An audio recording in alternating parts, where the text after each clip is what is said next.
Welcome back to Need for Speed The Run. Let's go out to this photogenic looking place. Oh wait, isn't that the place we just were? Evidently. Hopefully there'll be no other flaming wrecks to escape from.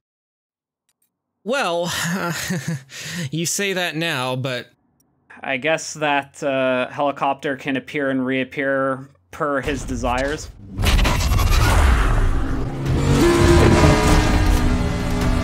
Well, the helicopter's not here, thankfully. We will be getting back into the race. This is the third time that we've been in Chicago. I'm honestly surprised that Copy Pass didn't just immediately drop what he was doing and... Oh, there they go. In pursuit, code 6 party, stand by. Yeah. No, I mean, there's clearly nothing else that they could be doing. They have to be chasing down us street racers. Yeah, I mean, that terrorist attack was just happening a whole 10 minutes ago. But that was 10 minutes ago.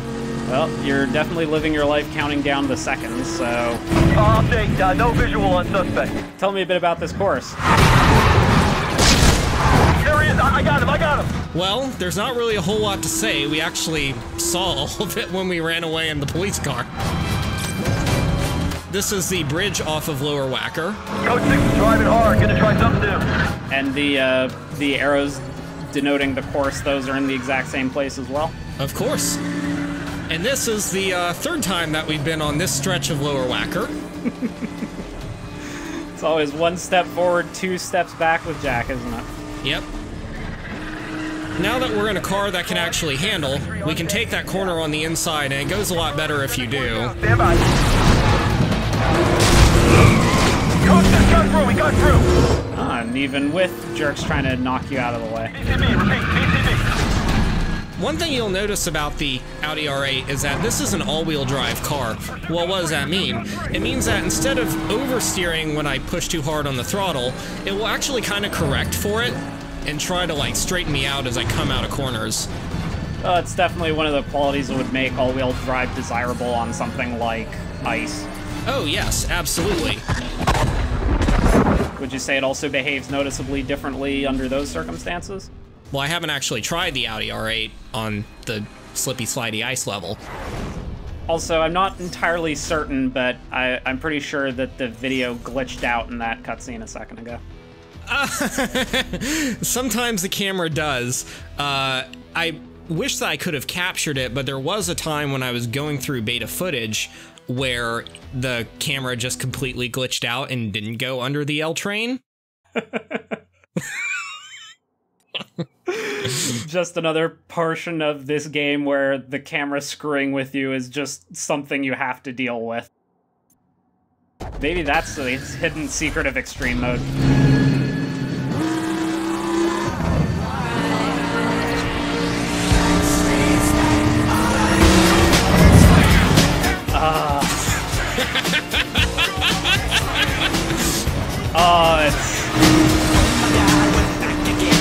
It's the 90s all over again. Yeah, like, you know, it's a really nice night. It's just us and the highway and this BMW who crashes out. You know, we've got to live it up a little bit. We got to let these fools know that we're back. Yeah, so does this mean that we need to refer to the pack ahead of you as the boy band? I don't think that you can overtake the Backstreet Boys. That's just not going to happen.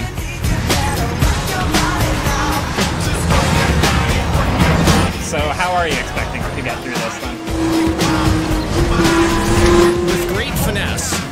Remember how I was saying that the Audi will tend to understeer and correct out of corners? Right. Well, that doesn't work so good when you have long sweepers. That Camaro is also a total jerk. So what will happen is I'll keep trying to turn in.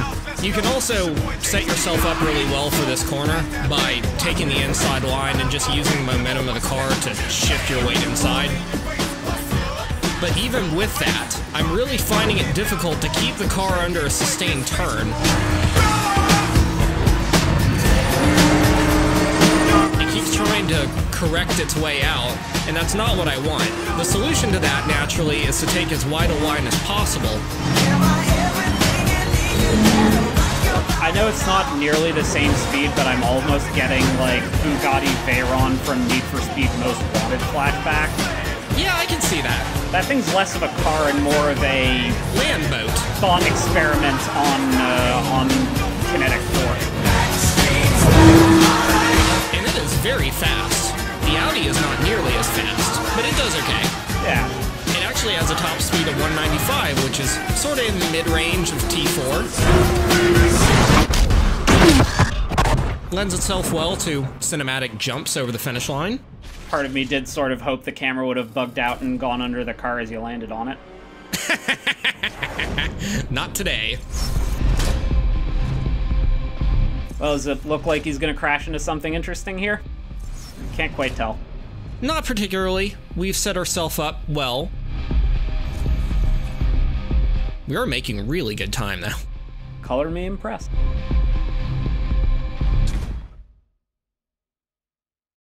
So, we've gotten out onto the interstate, but we've really got to rush to New York because we're moving to the front, like Christina Hendricks said.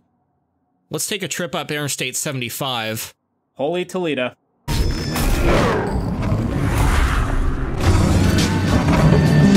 And let's do it to the most appropriate song.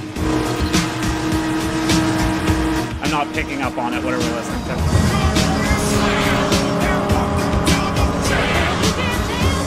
Oh, there it is.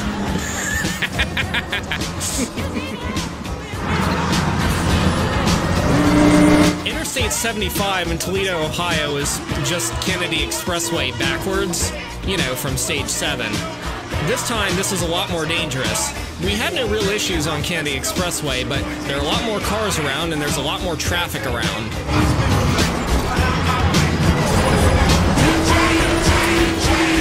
Also, a lot of the approaches to some of these corners are not nearly as nice as they were before, for reasons of elevation and just plain getting screwed over by the traffic. At the very least, it looks like while the traffic is more substantial, it's also composed of slightly larger vehicles, which, I don't know, I find that to be less of a detriment than having to deal with possibly running into very small things. For the most part, people will stay in their lane, but sometimes they'll make surprise lane changes. So you can't really count on that.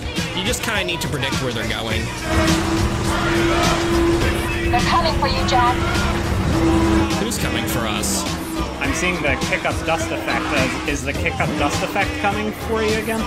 It shouldn't be. I mean, I don't know why it is, but for some reason you do seem to see it on Interstate 75. Somebody needs to get a street sweeper out here immediately. Oh. Yep, they're back.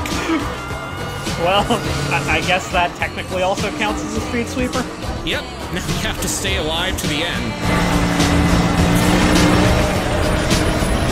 Our Chicago Mafia is now crossing state lines and apparently also using nitrous-boosted cars.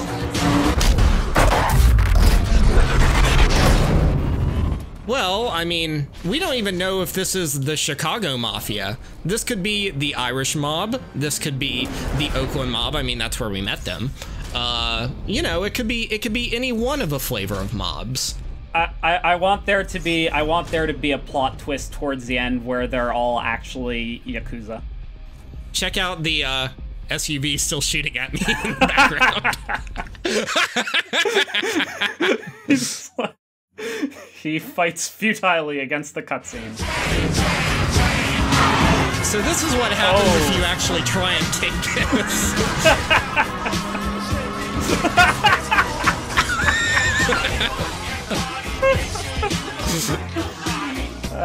Pardon the turn of phrase, what a gong show that was. I'm never doing that again. So you may have noticed that we didn't quite get rid of the weirdly fast Porsche Cayennes. They're here, and they want us. Oh.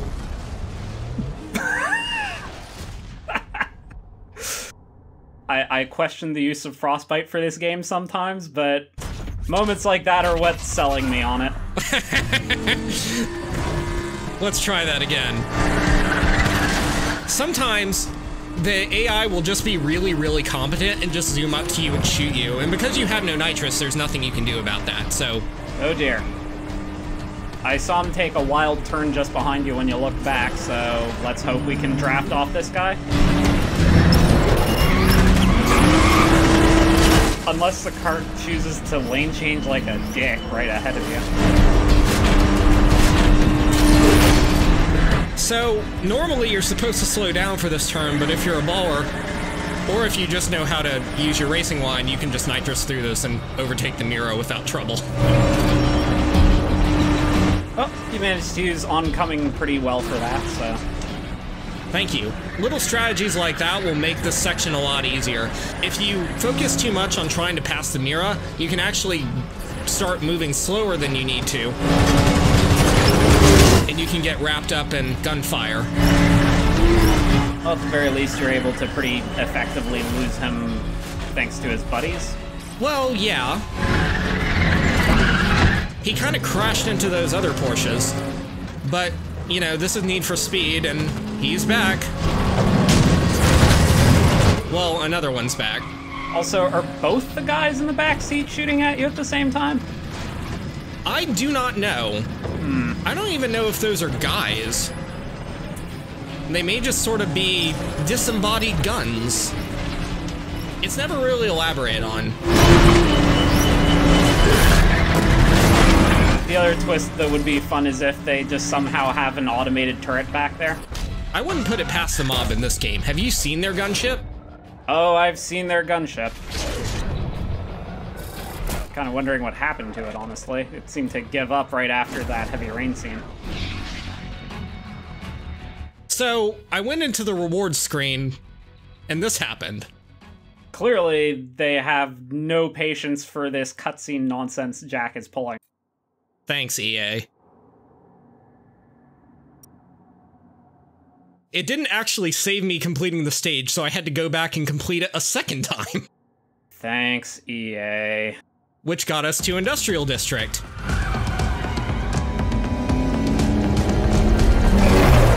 What were you saying about the gunship before, Mode Wondershot? Good lord. Y'all specifically called this out in the thread, so we're doing this. Oh dear. So you have the gunship, and you have two Porsches on either side of you. And they're not gonna let up. Given that the National Guard is apparently wholly uninterested in any of this nonsense. Yeah, no, I mean, they have better things to do. You're gonna have to take some pretty drastic measures to lose these guys, aren't you? Just swerve as much as you possibly can, but the trick is to balance that with a good racing line. We can start trying to shake the Porsches when we get into this tunnel. I'll be honest, you know, this would actually be alright for a split-second event. Oh, totally.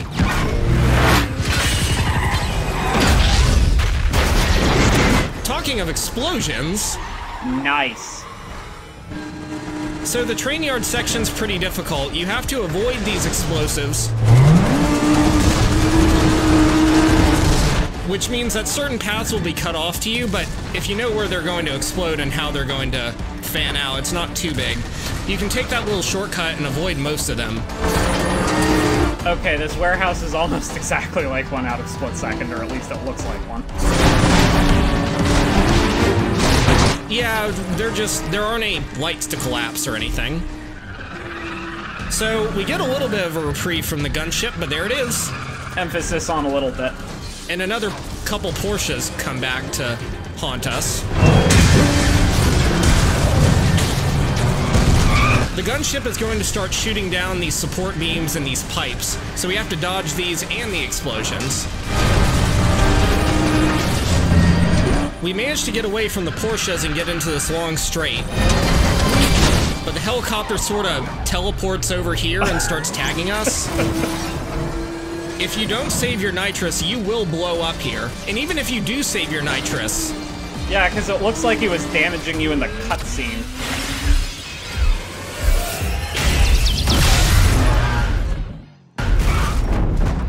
That's an excellent shot of that burning factory. Jack, talk to to me. What's going on? I need new wheels, now! Okay. Go see a man named Yuri on 4th and Industrial. I mean, does he really need new wheels? He recreated a scene from Die Hard 4 and he's still able to drive that car, so...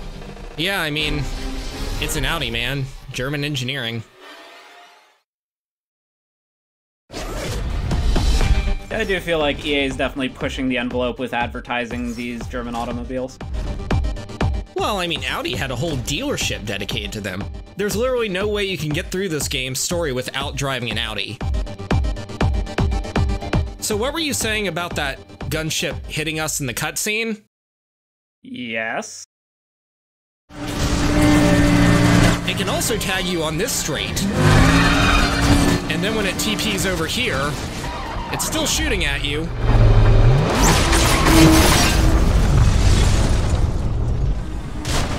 And that's that. Yep, thanks, EA. I mean, you gotta see a nice wreckage out of it, so that's fine. Oh, for sure. So, I take it you're familiar with the fairly known adage for films, don't reference a better film in your movie? Well, I wasn't, but now I am. Well, in this case, I'm thinking more, because of just how much like Split Second that last sequence was, it's don't reference a better racing game in your game. And this game did come out a year after Split Second did. Hello? Yuri!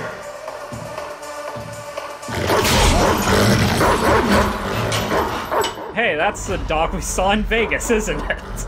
It is. It's literally the same model, I think. You seem to know me. But I do not know you. Sam sent me. Oh, well, that makes it okay. Easy, Shevchenko. He's a friend. Because, of course, Sam knows Vladimir Putin. Jack is officially a friend of Yuri. Well, what does that mean for us? Hopefully that we get to drive that Aventador. Well... So we have 3 choices here. They're all tier 5, which is 1 grade above T4. This is the Porsche 918. This is the Pagani... I think Huayra. That is, I think, how it's supposed to be pronounced. And this is the Aventador, which is a Need for Speed limited edition car, so we can't drive it. Damn it. So I think, I don't believe I mentioned this on camera before, but one of these days I'm hoping that we'll get to see that Lamborghini that was tagged as the Pope Francis edition. Nope, we're stuck with the Huayra. That's fine. Oh no, it's a very good car. Did you see its top speed? I sure did. That car does 227. Modena is not to be messed with. Oh, absolutely not. And the Huayra is a very good car.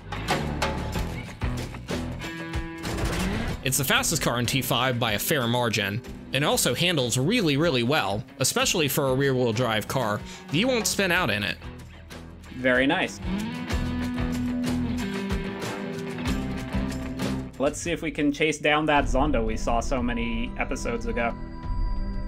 Yeah, we might get to fight him on one of these really, really pretty roads.